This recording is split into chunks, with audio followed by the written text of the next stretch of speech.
Willie D Live. But you have to be conscious, because a lot of the times when a person is unconscious, they don't remember the decision that they made. So they can't see that reoccurring pattern. They don't see it.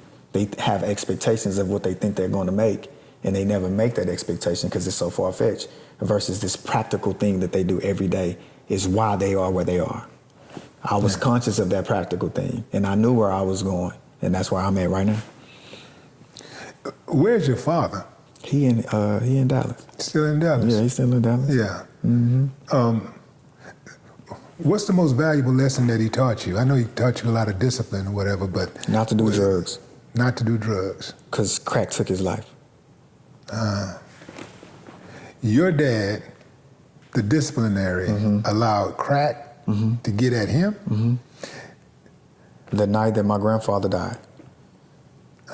He had been smoking weed, but he stopped for about 3 or 4 years. And then him and his dad had just became cool again. They hadn't been talking for 2 years. So that night that he was over at the house to watch the fight with us was the first time Papa had ever been in our house. So they was working on their relationship. So it hit him hard when he died. So that night he went out to get high again, and somebody laced his weed with Primo. And he was a crack. He got hooked. Everything that we had, that we was up, and that's how I got back to Houston. My dad he went that route, got on drugs, it took his world, and I got to see this man that I respected so much, that I loved, that, I saw him get up and go to work. He was a mechanic. He was a master mechanic. He can take apart an 18-wheeler motor to bleeding the brakes. He was that guy. He self-taught himself how to work on cars. So he worked for U-Haul. He was a master mechanic for U-Haul. We ain't want for anything. The biggest house in the cul-de-sac, 2-3 cars, 4-wheelers. I watched all of that we had be gone within 4 or 5 months to crack. And then I had to move back to Houston with my mom. Right. So that's the biggest lesson that he taught me, was seeing what that world was about up close and personal. And I was so sensitive to certain things.